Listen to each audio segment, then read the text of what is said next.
Meus irmãos, a paz do Senhor, que Deus abençoe. Vamos de devocional. Estamos fazendo devocionais aqui com base no plano de leitura bíblica. Em 6 meses nos encontramos no livro de Romanos. E hoje o devocional é 2 capítulos, tá, irmãos? Romanos capítulo 9 e Romanos capítulo 10. Livro maravilhoso, complexo, confesso, de difícil compreensão, mas o Senhor, pela sua infinita misericórdia, revela a nós a sua palavra. Conversa conosco, porque a palavra, irmãos, ela é viva e eficaz. Mais penetrante que espada alguma de 2 gumes. É ela quem nos... Hoje vamos ler isso. É ela quem produz a fé em nosso coração, tá? É ela quem nos proporciona a fé, porque a fé vem pelo ouvir, o ouvir da palavra de... Aleluia, da palavra de Jesus, tá? Que é a Bíblia Sagrada. Meu nome é Luiz, para quem não me conhece, esposa da Sunamita. E Deus abençoe, sem mais delongas, irmãos. Se inscreva no canal se você não é inscrito. Faz um comentário, curta, compartilhe esse vídeo. Mande para outras pessoas e outras pessoas serão alcançadas com essa palavra.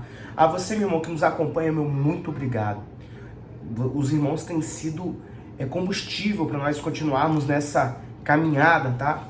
Claro que o desejo de fazer a obra do Senhor vem do Senhor, mas nós somos... É muito bom caminhar junto com os irmãos, porque quando um tropeça, o outro diz bem assim, ó, esforça-te, tem de bom ânimo, e assim continuamos. Que Deus abençoe. Romanos capítulo 9... tem por título O Passado, o Presente e o Futuro de Israel. Na verdade, nos próximos 3 capítulos, nós vamos ver o apóstolo Paulo fazendo comentários acerca do passado, do futuro, do presente e do futuro de Israel. O futuro vai desaguar lá no capítulo 11, mas hoje nós vamos falar sobre o capítulo 9 e o capítulo 10. Bem pequenininho, tá, irmãos? Eu vou ler, tá, irmãos? Porque, como eu falei, o Romanos... ele é um pouco complexo, então não tem como gravar todas as falas rebuscadas de apóstolo Paulo. E diz assim, ó, Romanos 9, versículo 1, em Cristo digo a verdade, não minto, dando-me testemunho à minha consciência no Espírito Santo.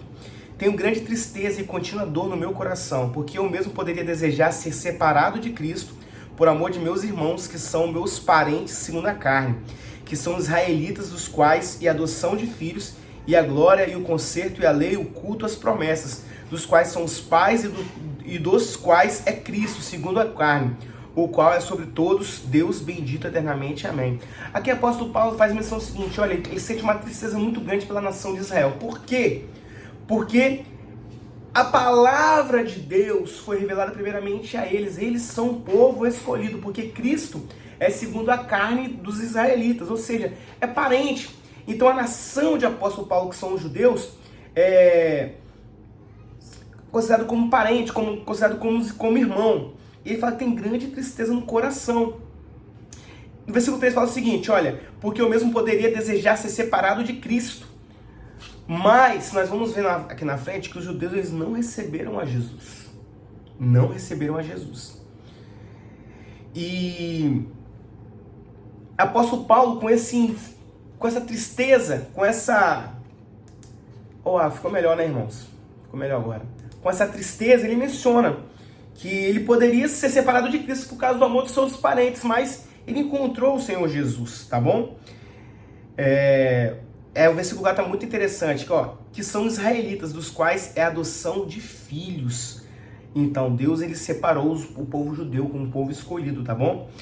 Versículo 6 é o seguinte, não que a palavra de Deus haja faltado, porque nem todos os que são de Israel são israelitas. Vou continuar. Nem por serem descendentes de Abraão são todos filhos, mas em Isaque será chamada tua descendência. Isso é, não são os filhos da carne que são os filhos de Deus, mas os filhos da promessa são contados como descendência, porque a palavra da promessa é esta. Por este tempo virei a Sara e terá um filho. E não somente esta, mas também Rebeca, quando concebeu de Isaque, nosso pai.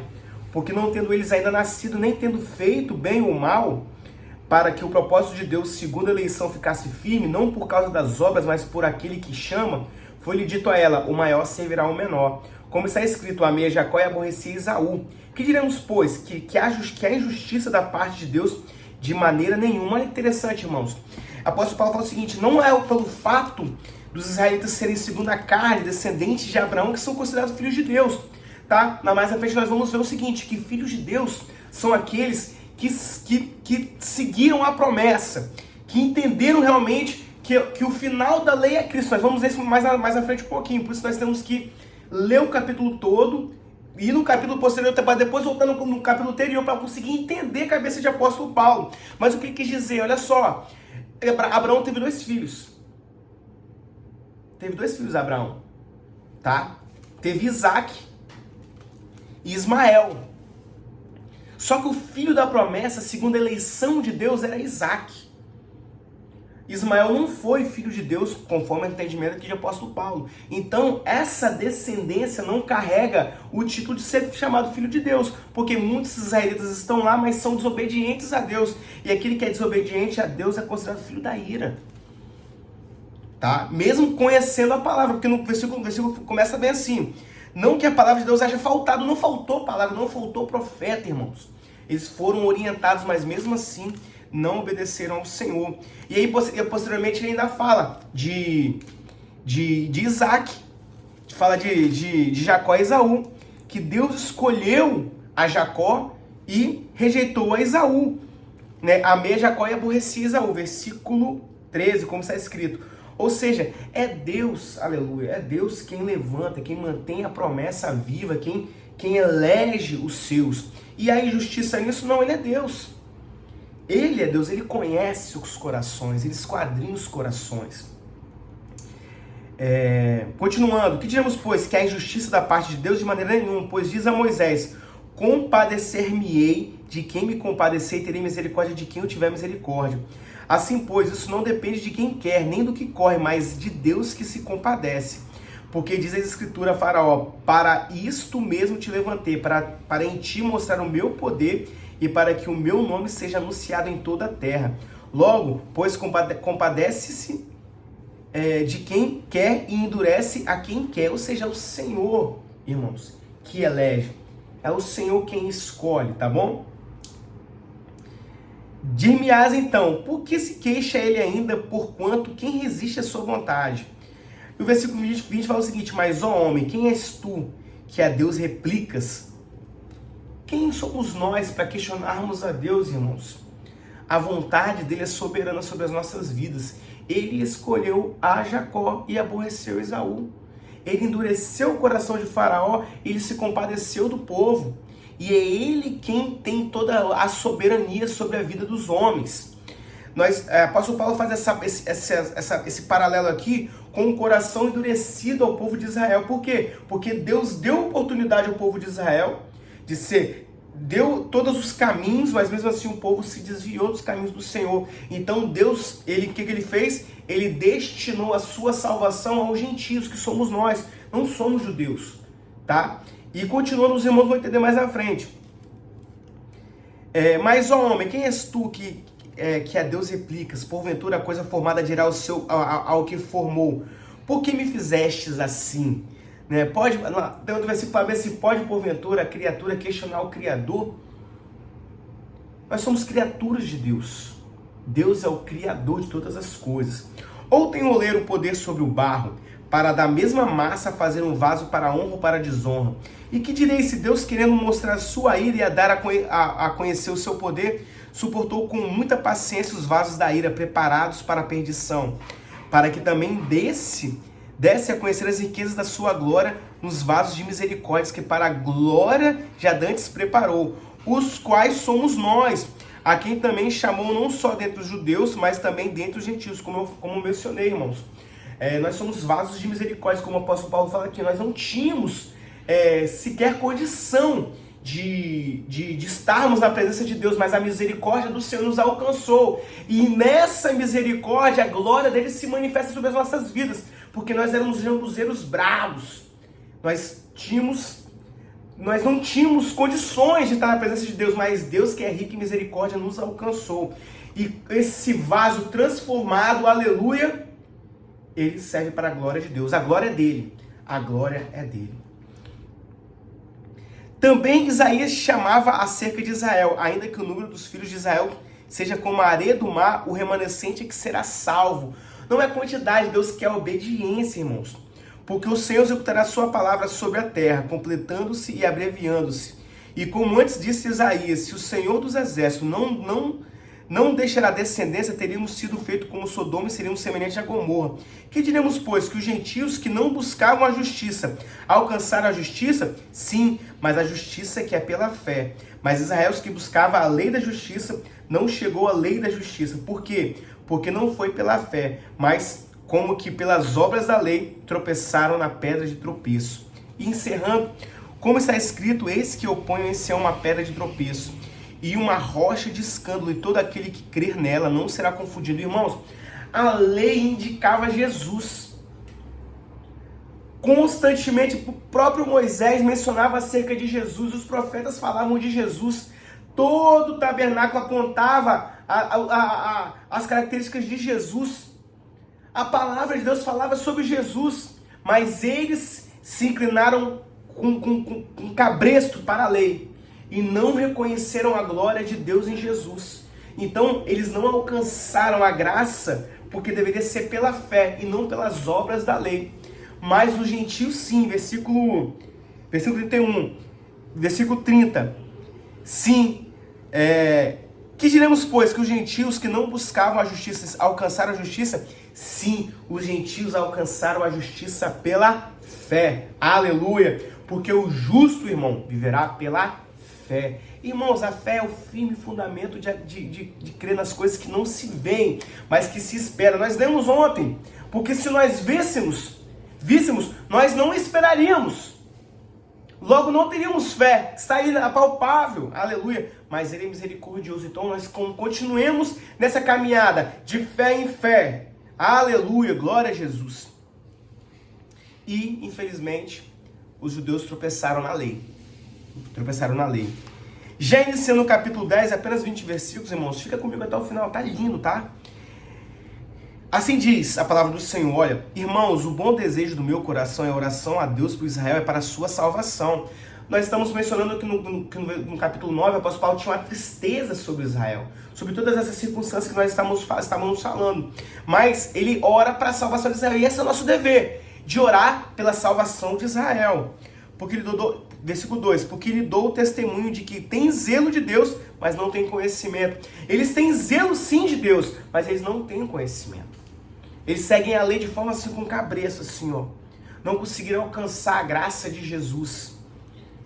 Porquanto não conhecendo a justiça de Deus e procurando estabelecer a sua própria justiça, não se sujeitaram à justiça de Deus. E aí esse versículo vai ser o versículo, título desse devocional. Porque o fim da lei é Cristo para a justiça de todo aquele que crê. Aleluia! Irmão, a lei estava indicando Jesus, eles não entenderam. Continuaram presos a doutrinas e as coisas terrenas. A lei apontava para Jesus, mas eles não receberam a Jesus, porque o fim da lei é Cristo para a justiça de todo aquele que crê. Ora, Moisés descreve a justiça que é pela lei, dizendo, o homem que fizer essa coisa viverá por elas.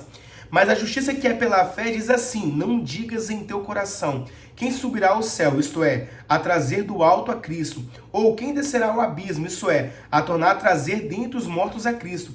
Mas que diz, a palavra está junto de ti, na tua boca e no teu coração. Esta é a palavra da fé que pregamos. A saber, se com tua boca confessares ao Senhor Jesus, e em teu coração credes que Deus o ressuscitou dos mortos, serás salvo. Essa é a justiça de Deus. Crê no Senhor Jesus e será salvo tu e a tua casa. Essa é a justiça de Deus. Versículo 10. Visto que com o coração se crê para a justiça e com a boca se faz confissão para a salvação.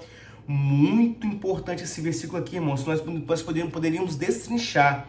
Porque o coração nós cremos na justiça. Mas há uma necessidade de confissão. Há uma necessidade de declarar. Eu sou advogado, irmãos. E nós vimos que existem atos que necessitam ser formais, atos formais. Então há sim um formalismo de você confessar que Jesus Cristo é o Salvador. Aleluia. Confesse hoje no teu coração. Porque a Escritura diz, todo aquele que nele crer não será confundido. Porquanto não há diferença entre judeus e grego, porque um mesmo é o Senhor de todos, rico para com todos os que invocam. Irmãos, não há acepção de pessoas, não há grupo, faixa etária, nação que tem prioridade na presença de Deus, não. Ele é para todos os que invocam, rico, aleluia, rico para com todos os que invocam, aleluia. Como, pois, invocarão aqueles em quem não creram? E como crerão naquele de quem não ouviram? E como ouvirão se não há quem pregue? Aqui nós já começamos a falar da necessidade de se pregar o evangelho, tá, irmãos? Mas foi anunciado o evangelho aos judeus, tá? Foi anunciado. Mas aqui, já encerrando o capítulo, né?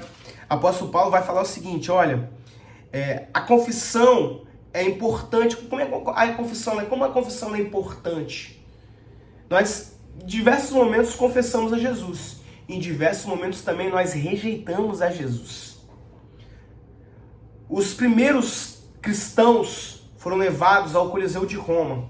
E eles morriam cantando e glorificando a Deus. E essa forma de adoração, sim, aleluia, converteu muitas pessoas ao Senhor, tá? Porque todo aquele que invocar o nome do Senhor será salvo. Como, pois, invocarão aquele em quem não creram, não conheceram? E como crerão naquele de que não ouviram? O apóstolo Paulo começa a indagar. Olha a necessidade aqui da pregação, do evangelho. E como ouvirão se não há quem pregue? Como pregarão se não foram enviados? Como está escrito, quão formosos os pés dos que anunciam a paz, dos que anunciam coisas boas. Mas nem todos obedecem ao evangelho, pois Isaías diz, Senhor, quem creu na nossa pregação? O apóstolo Paulo é tremendo, né? Ele está escrevendo aqui sobre Israel e começa a conjecturar, olha a necessidade de pregar. As pessoas têm que crer, mas como creram se não ouviram? Não, mas ele voltou em Isaías, olha, mas Isaías falou assim, quem deu crédito à nossa pregação? E ele continua, de sorte que é fé, irmãos. Vem pelo ouvir a palavra de Deus. É a palavra que proporciona a fé aos nossos corações, como eu disse anteriormente. É a palavra de Deus que proporciona a fé. Mas digo, porventura não ouviram? Sim, os judeus.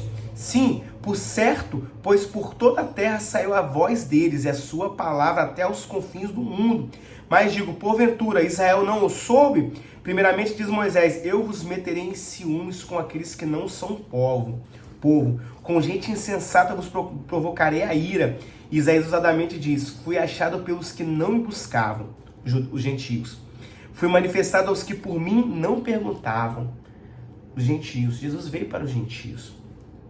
Mas contra Israel diz, todo dia estendi as minhas mãos a um povo rebelde e contradizente. Aqui nós estamos falando, o apóstolo Paulo está falando sobre o presente de Israel. Capítulo 11 nós vamos falar sobre o futuro de Israel. Aleluia. Mas ele inicia esse capítulo 10 falando, eu oro pela salvação de Israel. E a salvação, irmãos, virá por Jesus. Nós vamos ver lá em Apocalipse, lá na frente, que quando o Filho do Homem se manifestar com as marcas, aleluia, nas mãos, eles perguntarão, né, que feridas são estas? E o Senhor responderá da seguinte maneira, essas são as feridas que eu me feri na casa dos meus amigos. Forte. E as escamas dos olhos cairá dos olhos deles, e eles encontrarão e alcançarão o final da lei, que é Cristo. Aleluia, irmãos. Glória a Jesus. Mas por enquanto, que esse futuro ainda não chegou, oremos pela paz e oremos por Israel. Tá bom, meus irmãos? Que Deus abençoe, tá? Que Deus possa falar mais no seu coração. E amanhã nós estamos aqui novamente, Romanos capítulo 11. Que Deus abençoe, que Deus te dê um ótimo dia, uma ótima semana, em nome de Jesus. Paz do Senhor, fica com Deus.